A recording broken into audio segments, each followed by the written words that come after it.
사도신경으로 우리 신앙을 하나님께 고백하시겠습니다. 나는 전능하신 아버지 하나님 천지의 창조주를 믿습니다. 나는 그의 유일하신 아들 우리 주 예수 그리스도를 믿습니다.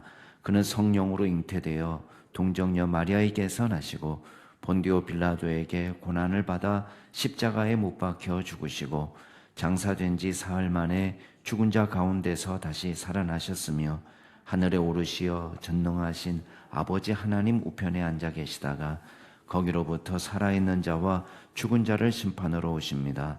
나는 성령을 믿으며 거룩한 공교회와 성도의 교제와 죄를 용서받는 것과 몸의 부활과 영생을 믿습니다. 아멘. 우리 찬송가 581장으로 하나님 찬양하시겠습니다. 581장입니다.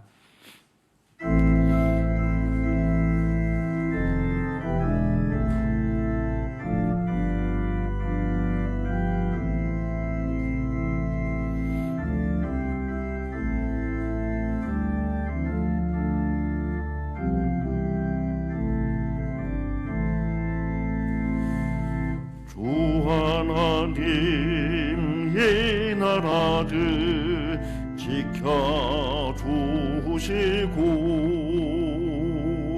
이 땅 위에 주의 나라 세워주소서. 이 민족은 은혜로서 주의 백성 되게 하사 우리 모두 구원받아 살게 하소서. 이 나라와 이 민족은 주의 것이리 주 하나님 큰 뜻대로 인도하소서. 아름다운 이 강산에 믿음으로 사는 우리 사랑하며 사는 민족 되게 하소서. 하나님이 다스리는 나라 되어서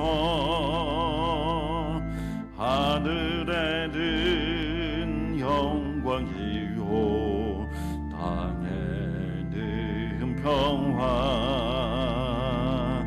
진리 평화 참 정의가 강물같이 흘러넘쳐 복된 나라 주의 나라 되게 우리 1절만 다시 하겠습니다. 주 하나님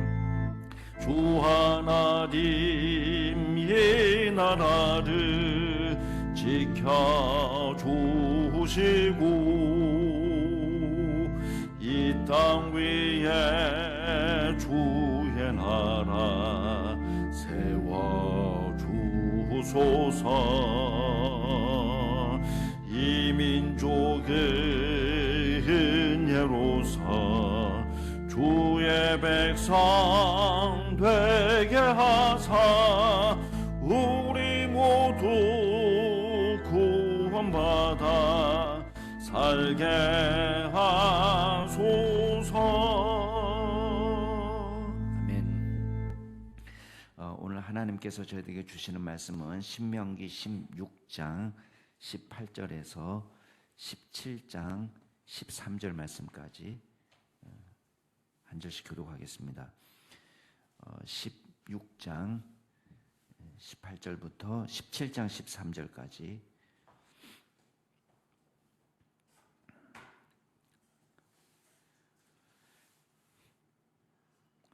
제가 한 절, 여러분이 한 절 교독하겠습니다. 16장 18절부터 제가 먼저 읽겠습니다.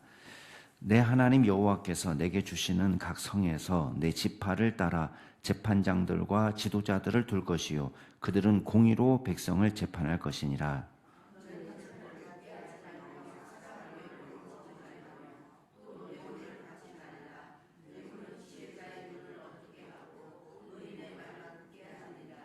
너는 마땅히 공의만을 따르라. 그리하면 내가 살겠고 내 하나님 여호와께서 내게 주시는 땅을 차지하리라.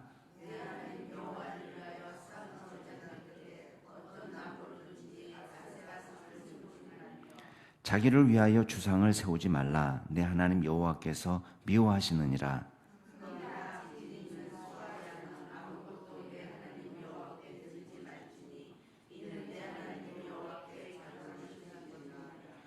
내 하나님 여호와께서 내게 주시는 어느 성 중에서든지 너희 가운데에 어떤 남자나 여자가 내 하나님 여호와의 목전에 악을 행하여 그 언약을 어기고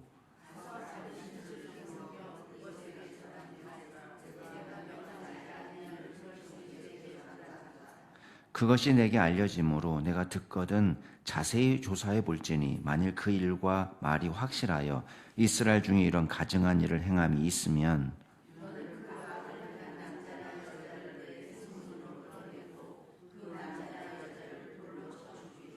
죽일 자를 두 사람이나 세 사람의 증언으로 죽일 것이요 한 사람의 증언으로는 죽이지 말 것이며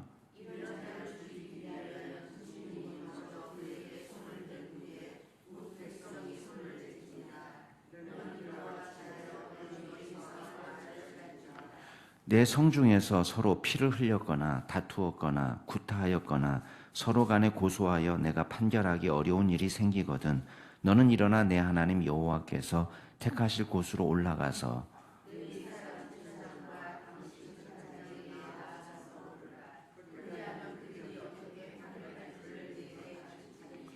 여호와께서 택하신 곳에서 그들이 내게 보이는 판결의 뜻대로 내가 행하되 그들이 내게 가르치는 대로 삼가 행할 것이니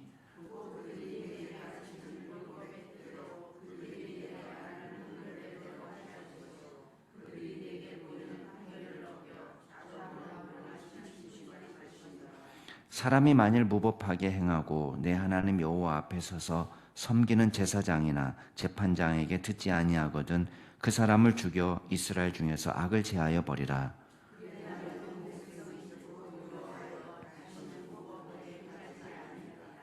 아멘. 어떤 사회가 건강하게 되기 위해서는 사실은 어느 정도의 시스템이 필요합니다. 법 체계가 필요해서 이제 질서를 잡아주는 것이죠. 그렇지만 이제 더 성숙한 사회가 된다는 것은 사실은 시스템이 작동하는 것이 아니고 믿음과 순종의 법칙이 작동할 때 이게 더 성숙한 사회입니다. 그러니까 우리가 신앙이 약할 때 아니면 신앙이 아직 없을 때는 뭐가 이제 통제를 해주냐면 율법이 우리를 통제하는 거예요. 그렇지만 이 사람의 믿음을 갖고 예수 그리스도의 종이 된다 하면은 뭐가 작동하냐면 법이 작동하는 것이 아니고 믿음과 순종의 원칙에 따라서 작동이 됩니다. 그러니까 자발적으로 법이 우리에게 요구하는 것보다 훨씬 더 훌륭하게 믿음의 삶을 살아가는 것이죠. 그래서 딱 법에 걸리지 않을 정도로 일을 하는 것이 아니고 법이 말하는 것보다 훨씬 더 자발적으로 하나님을 기쁘시게 하는 삶을 살아가는 것입니다. 근데 오늘 말씀을 보면은 지금 초기 가나안 땅에 들어가서 이제 시스템을 세울 때에 물론 이제 내일 말씀에는 왕에 대한 이야기도 나옵니다. 그렇지만 지금 당장 필요한 건 뭐냐면 처음에 이스라엘 백성들이 왕이 없었잖아요. 왜냐하면 왕이 이 사람들을 강제하고 억지로 시키는 것이 아니고 이 사람들이 주님의 말씀을 믿음으로 받고 그 말씀대로 살면은 사실은 왕이 강하게 통제하지 않아도 크게 이상하지 않는 사회가 됩니다. 근데 최소한의 이 범법자들을 제어하기 위해서 당장 필요한 것은 재판관입니다. 그래서 오늘 말씀도 보면은 왕보다도 재판관의 역할에 대한 이야기를 먼저 하는 것입니다. 그래서 한동안 가나안 땅에 들어가서 이제 여호수아가 살아 있을 동안에는 이제 여호수아 중심으로 나라가 돌아가고, 그 다음에는 이제 평상시에는 강제하는 왕이 없이 자기의 삶, 일상의 삶을 잘 살다가 위기의 순간에 이제 사사가 나타납니다. 근데 사사라는 뜻 자체가 이제 판관, 재판관이라는 뜻이에요. 사사라는 뜻 자체가. 우리말로는 사사라고 번역을 했지만은. 그래서 여기 보면 재판장들, 내 지파를 따라서 재판장들과 지도자를 주는데, 원칙은 이제 큰 원칙은 공의로 다스리라는 거예요. 공의. 그러면서 재판을 왜곡시키지 마라. 원칙을 세워놓고, 자, 뭐까지 당부하는데, 재판을 왜곡하지 마라. 재판을 왜곡할 수 있는 가장 대표적인 케이스가 뭔가요? 사람을 외모로 보지 마라. 외모로 보지 말라는 것은 나랑 동창이니까, 나랑 동향이니까, 우리 친척이니까 봐주는 일이 일어나서 안 된다는 거예요. 이게 외모로 보는 거예요. 외모. 이 사람이 너무 권력자니까, 부자니까 내가 봐주고, 또 이 사람은 너무 불쌍하니까 봐주고, 이게 두 가지가 다 재판을 왜곡시키는 겁니다. 이게 외모로 보는 거죠. 그 다음에 또 한 가지 문제는 뇌물을 받지 말라는 거예요. 뇌물은 아무래도 지혜자의 눈을 어둡게 할 수밖에 없다. 의인의 말을 굽게 할 수밖에 없다. 자, 그냥 받아먹어서 내가 받아먹고 똑바로 해야지 하는 사람은 없습니다. 일단 받게 되면 어떻게 되죠? 마음이 약해지는 거죠. 자기도 모르게 굽어지는 것입니다. 왜곡. 그래서 뇌물을 받지 말라. 그러면서 20절에 보면 너는 마땅히 공의만을 따르라. 우리말로는 마땅히 공의만을 따르라 이렇게 번역했지만, 원문 성경에 보면은 이 공의라는 말을 2번 반복합니다. 째덱, 째덱 이렇게 얘기합니다. 째덱, 째덱. 우리식으로 번역하면 공의, 오직 공의만 이렇게 번역할 수 있겠죠. 그러니까 정말 공의를 가장 중요하게 생각하고 공의를 따라서 하나님께서 말씀하신 그 말씀대로 판결을 내릴 수 있도록. 자, 21절에 갑자기 우상 숭배가 나타납니다. 쌓은 제단 곁에 어떤 나무로라도 아세라상을 세우지 말고 어떤 주상도 세우지 말고. 왜? 이거는 여호와께서 미워하시는 것이니까. 갑자기 왜 이 우상 숭배에 대한 이야기가 나올까? 그 다음에 1절부터는 하나님 앞에 드리는 제물은 흠이나 악질이 있는 것이 되어서는 안 된다. 3절 말씀에 다른 신들을 섬겨서 절하면서, 아니면 1월 성신을 섬기면서 절하든지 하면은 이거는 재판관이 나서야 될 문제다. 자, 지금 왜 갑자기 재판관 이야기를 하다가 이 문제를 이야기하는지 아시겠죠? 가장 대표적으로 재판관이 다뤄야 될 재판을 이야기하는 것입니다. 그러니까 재판관이 힘써야 될 사역이 뭐냐? 지금 어떤 왕도 없고 어떤 그 다른 영적 지도자 없이 지금 제사장이 성전에 성소에서 일하고 레위인들이 하나님의 말씀을 가르치는 것밖에 없는 상태에서 재판관을 임명한 이유는 뭐냐면, 하나님을 예배하는 이 온전한 예배가 틀어지는 것이 이스라엘 백성들에게는 가장 큰 저주인 거예요. 이건 어떤 식으로든지 막아야 되는 거예요. 왜? 이게 무너지면, 다른 것도 다른 거지만 온전한 예배가 무너지면은 이건 이스라엘 백성들이 타락하게 되고 하나님의 심판을 받게 되기 때문에 나라가 왔다 갔다 하는 문제다. 그러니까 이 문제를 막기 위해서 재판관이 재판을 해야 되는데, 여기 보면 이건 철저하게 조사해 보라. 자, 이 공의로운 재판이 어떻게 작동하는지를 지금 보여주는 거예요. 일단은 철저하게 조사를 하고, 그 다음에 증인이 있어야 되는 거예요. 이것은 사실은 우상숭배는 사형에 해당되는 죄입니다. 왜냐하면 이게 단순히 어떤 개인적인 기호의 문제가 아니라 이스라엘 백성들에게는 우상숭배는 하나님의 진노를 받아서 공동체 전체를 망하게 하는 일이기 때문에 이거는 굉장히 심각하게 취급한 거예요. 다른 죄보다도. 자, 이게 하나님의 마음을 우리가 알 수가 있겠죠. 왜 이 죄가 크냐? 우리가 생각할 때는 아니 종교는 자유고 자기가 믿고 싶은 걸 믿는 거 아닌가 이렇게 생각할 수 있지만 하나님이 이스라엘 공동체를 애굽에서 10가지 재앙을 통해서 뽑아내시고 애굽을 탈출하게 하시고 홍해를 건너게 하시고 광야에서 살게 하시고 하는 모든 과정, 그 다음에 가나안 땅에 들어와서 살게 하는 모든 과정 속에서 하나님의 소망은 하나라는 거예요. 하나는 뭐냐면 이 민족이 하나님을 온전히 예배하는 공동체가 되는 거. 다른 건 없는 거예요. 그러니까 잘 먹고 잘 살게 하고 그거는요 덤으로 따라오는 것이지 이게 1차 목표는 아닌 거예요. 그러니까 이 백성들이 하나님을 잘 믿는 공동체가 될 때에 이 공동체를 통해서 자, 하나님의 소원은 출애굽기 19장에 보면은 이 공동체가 제사장 나라가 되고 거룩한 백성이 되어서 단순히 이 이스라엘 백성 공동체 한 민족이 아니라 이 땅을 통해서 주변 이방 나라들까지도 하나님을 믿는 백성이 되게 하는 거. 이게 하나님의 소원인데 지금 들어가자마자 우상 숭배하게 되면 말짱 도루묵인 거예요. 왜? 그렇게 하면 뭐하러 가나안 족속을 쫓아내겠어요? 똑같이 우상 숭배할 거면 가나안 족속이 그냥 여기 사는 게 나은 거지. 뭐하러 가나안 족속을 쫓아내고 이스라엘 백성들이 여기다 심어놓겠습니까? 하나님이 보실 때는 다 주님의 피조물인데 근데 지금 이스라엘 백성들이 하신 일은 믿음에서 파산한 나라를 하나님의 심판의 도구로 심판하고 그 다음 이곳에 와서 거룩한 하나님의 백성으로 사는 거예요. 그게 이스라엘에게 주어진 사명인 겁니다.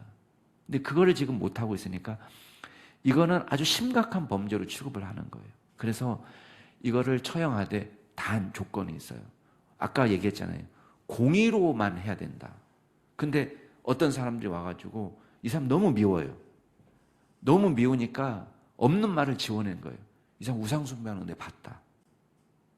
그러니까 이 한 사람 말만 듣고 이 사람을 넌 나쁜 놈이네. 그리고는 처형하게 되면 어떤 일이 벌어지겠어요? 재판이 왜곡되는 일이 벌어지는 거예요. 그래서 이거는 매우 중요한 문제이기 때문에 철저하게 조사하고 두 번째는 한 사람의 증인으로는 하지 마라. 한 사람의 증인으로 하지 말고 최소 2사람 이상, 3사람의 증인이 있어야지 직접 내 눈으로 저 사람 우상 숭배하는 거를 봤다고 해야 되는 거예요. 들은 것만으로는 안 돼요. 이 사람이 목격해서 이 사람 정말 우상 숭배하는 거 내가 봤다라고 얘기하는 사람을 최소 2사람 이상 확보해야 된다는 거예요. 그래야지 재판이 공정하게 이루어질 가능성이 있는 거예요. 단순히 들은 것만 가지고는 얘기하지 마라. 이렇게 얘기하는 거예요. 그리고 자, 그 다음 문제가 아닙니다. 그러면 2-3사람이 증인이 있어가지고 판결을 받았어. 이 사람은 사형이다. 이렇게 되면 그럼 처형은 어떻게 하느냐? 처형은 증언한 사람이 먼저 돌로 치라는 거예요. 왜 그렇게 얘기하죠? 이 사람이 책임져야 되는 거예요. 자기가. 내 말이 맞다라는 거를 입증해야 되는 거예요. 만약에 이게 위증이 됐다. 증언이 잘못됐다 그러면 이 사람이 거짓말을 해서 이 사람에게 해를 끼치는 그 벌을 이 사람이 대신 받아야 되는 거예요. 그럼 내가 사형인 거예요. 이 사람을 거짓말로 처형을 시키려고 했다면 그게 발각이 되면 나도 사형이고 그 다음에 먼저 돌로 친다는 것은 만약에 발각되지 않고 내가 이 사람을 처형했다 하더라도 이건 누구에게 책임지는 거예요? 하나님 앞에서 책임지는 거예요. 내가 거짓말인지 아닌지를 하나님 앞에서 책임지는 거예요. 만약에 이 사람이 거짓말한 것을 하나님을 알고 있고 죄 없는 사람을 돌로 들어서 쳤으면 이 사람이 하나님의 벌을 받겠다는 거예요. 그러니까 그만큼 이 재판을 중요하게 생각한 겁니다. 자, 8절 말씀에 보면은 이제 어떤 문제가 생겼냐면 쌍방간에 폭행하거나 또 분쟁이 생기거나 구타하는 문제가 발생했는데 서로 고소를 한 거예요. 근데 이게 본 사람이 없어요. 서로 자기가 옳다라고 이야기하고 굉장히 어렵고 난해해서 이게 조사하기가 너무 어렵다. 이렇게 되니까 이건 어떻게 해야 되느냐. 지방에서 판결하기 어려울 때는 중앙성소로 이걸 가져오는 거예요. 그래서 중앙에 재판관이 있는데 여기 재판은 9절 말씀에 보면은 레위 사람 제사장과 당시 재판장에게 상급기관이 이제 제사장과 또 재판장이 있는데 여기에 와서 보이라는 거예요. 그럴 때에 이 판결을 중앙에서 내려주는 거죠. 자, 이거는 제사장이 관여하게 됐다는 것은 뭘 의미하느냐? 아마도 제사장이 그 제비를 뽑아서 결정했을 수도 있습니다. 왜냐하면 쌍방이 너무 어려운 문제니까. 그래서 하나님의 기적과 같은 판결을 바라는 거겠죠. 그래서 재판장이 나서서 어쨌든 중앙성소에서 판결을 내리면 그 판결에 따라서 온전히 순종하도록 하고 있습니다. 11절 말씀에 보면은 만약에 내게 보이는 판결을 어겨 좌로나 우로나 치우치지 마라. 사람이 만일 무법하게 행한다는 건 뭐예요? 상급기관이 판단한 것을 내 마음대로 무시하는 거예요. 이거는 뭘 무시하는 거냐면 하나님을 무시하는 거예요. 왜냐하면 여호와 앞에서 섬기는 제사장이나 재판장의 말을 듣지 않는 거다. 그러면 이 사람은 어떻게 해야 되냐면, 자, 이 죄는 그거는 큰 죄가 아니었어요. 근데 이 죄보다 더 큰 죄가 뭐냐면 이 상급기관의 판단을 거슬리는 것이 더 큰, 처형까지 하도록, 그만큼 이 문제를 중요하게 생각한 거예요. 그래서 공권력이 제대로 작동할 수 있도록 하고 있습니다. 왜? 하나님께서, 자, 이 권위까지 인정하지 않으면 어떻게 되겠어요? 사회는 무질서하게 되는 거예요. 자, 물론 당연히 이 상급기관의 제사장이나 재판관은 앞에 얘기했잖아요. 뇌물도 받지 말아야 되고 외모로도 판단하지 말아야 되고. 왜? 그만큼 중요한 직이니까. 이 사람들이 잘못한 것은 어마어마한 결과를 낳으니까. 절대 공의, 오직 공의로만 이렇게 당부하고, 그 다음에 따라가는 백성들은 공동체의 질서를 위해서 100% 순복하도록. 그러니까 사실은 서로 구타해가지고 발생한 죄는 벌을 받아야 뭐 얼마나 받겠어요. 근데 내가 못 따르겠다, 도저히 난 순종 못하겠다, 그리고는 재판관의 말을 듣지 않고 제사장의 말을 듣지 않은, 이거는 가장 큰 죄, 사형까지 해당되는 죄로 취급을 하는 거예요. 그러니까 그만큼 공동체 질서를 위해서 중요하게 생각했다는 것입니다. 자, 오늘 말씀을 통해서 우리가 몇 가지만 생각해 보겠습니다. 하나님은 이 땅에 공의로운 사회, 공의로운 재판, 공의로운 통치로 억울한 자가 없는 사회를 원하십니다. 그렇기 때문에 책임자는 외모로 판단하지 않도록 학연이나 지연이나 혈연이나 그 어떤 관계 때문에라도 재판을 왜곡시키지 않도록 하고 있습니다. 그래서 뇌물도 받지 않도록. 왜? 이익에 따라 판단하기 쉽기 때문에. 그리고 철저한 조사를 통해서 또 확실한 증인을 확보해서 왜곡이 생기지 않도록 이 시스템을 잘 만들어 놓고 이 시스템이 잘 작동하도록 하고 있는 것입니다. 왜? 하나님께서는 이 사회가 억울하고 분하고 이런 사회가 아니라 누구든지 공정한 재판을 받을 수 있고 돈이 있든지 없든지 간에 누구든지 억울한 자가 없는 사회가 되기를 기뻐하시기 때문에. 그 다음에 두 번째 우리가 기억할 것은 사법정의가 가장 먼저 실현돼야 될 장소로 하나님은 뭘 얘기하고 있냐면 지금 온전한 예배가 유지되기를 바라는 거예요. 자, 그만큼 재판관을 만들어 놓고 지금 가장 큰 관심은 뭐냐면 온전한 예배가 흐트러지지 않도록, 흠이 있거나 악재 있는 재물을 가지고 와서 하나님의 예배를 흐트러뜨리고 또 나무로 새긴 우상을 만들고 또 어떤 주상을 만들어서라도 우상 숭배하려는 것을 막도록.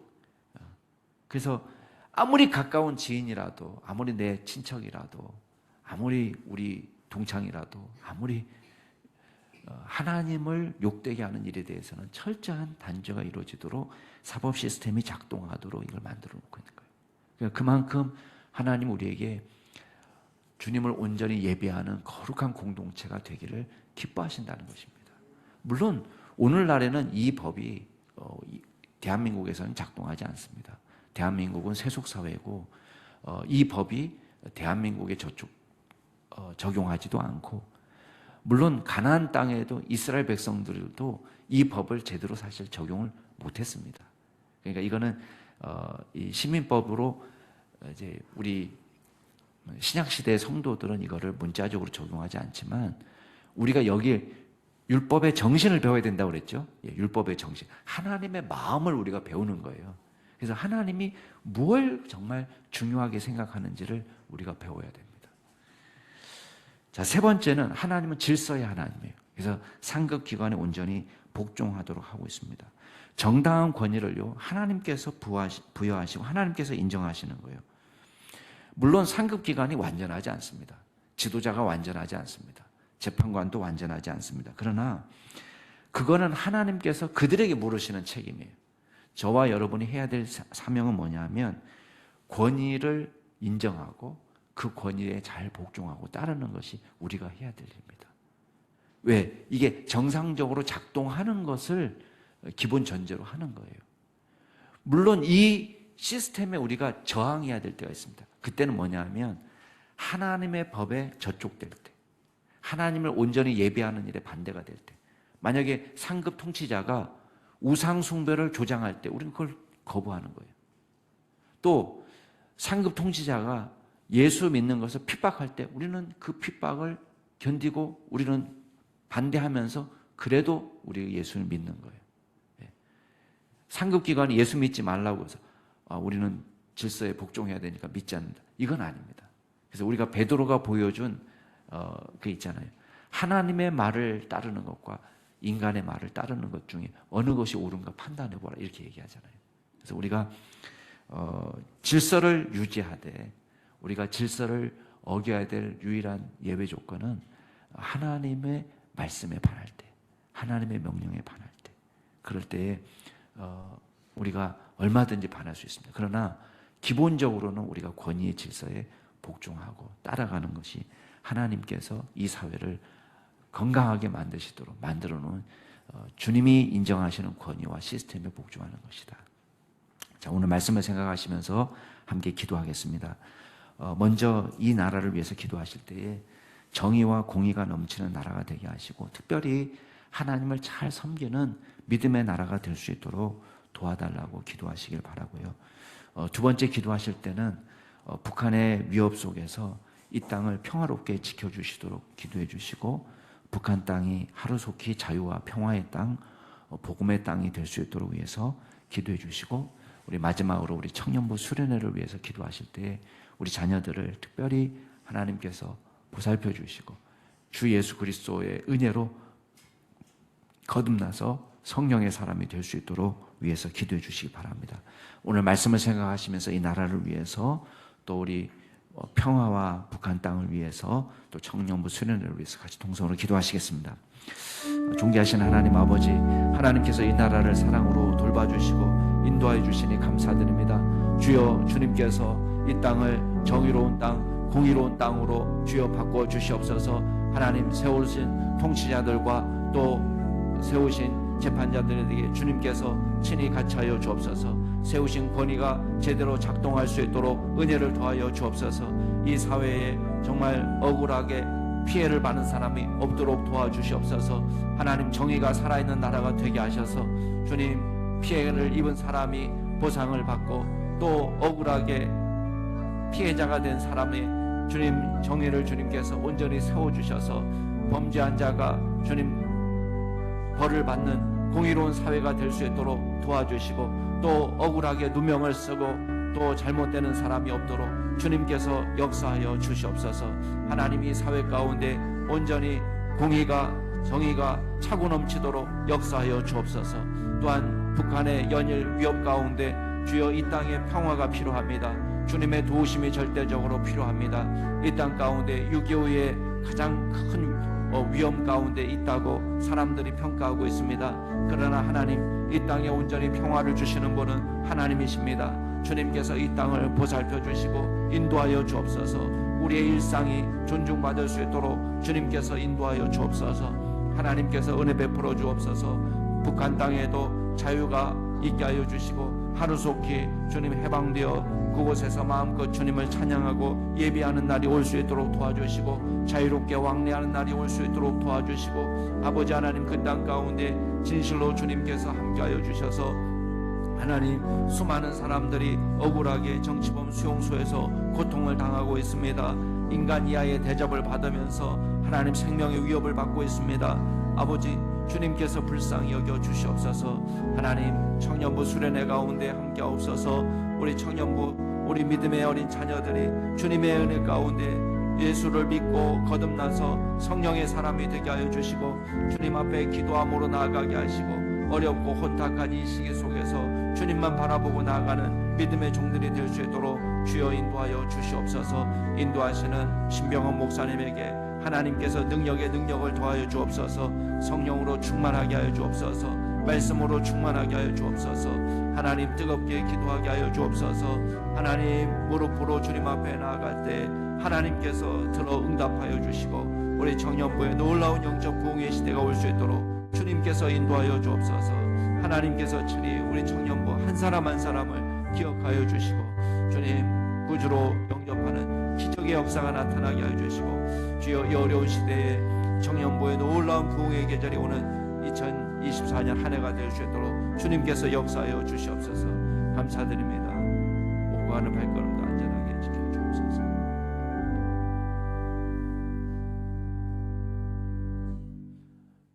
존귀하신 하나님 아버지, 주님께서 이 땅을 긍휼히 여겨주셔서 이 땅 가운데 사는 모든 백성들이 억울하게 피해를 입는 자들이 없도록 도와주시고, 주님께서 정의와 공의를 바로 세워주셔서 범죄한 자가 벌을 받고 또 피해자의 눈물을 닦아주는 사회가 될 수 있도록 역사하여 주시옵소서. 하나님, 이 백성들에게도 은혜를 더하여 주셔서 권위를 존중하는 마음 갖게 하여 주시고, 질서를 사랑하고 존중하는 마음 갖게 하여 주셔서 이 땅을 아름답고 정의로운 공동체로 세우는데 일조하는 모든 국민들이 될 수 있도록 역사하여 주옵소서. 감사드리며 모든 말씀 예수 그리스도 이름으로 기도드리옵나이다. 아멘. 하늘에 계신 우리 아버지, 아버지의 이름을 거룩하게 하시며 아버지의 나라가 오게 하시며 아버지의 뜻이 하늘에서와 같이 땅에서도 이루어지게 하소서. 오늘 우리에게 일용할 양식을 주시고 우리가 우리에게 잘못한 사람을 용서하여 준 것 같이 우리 죄를 용서하여 주시고 우리를 시험에 빠지지 않게 하시고 악에서 구하소서. 나라와 권능과 영광이 영원히 아버지의 것입니다. 아멘. 오늘도 주 안에서 복된 하루 되시기 바랍니다.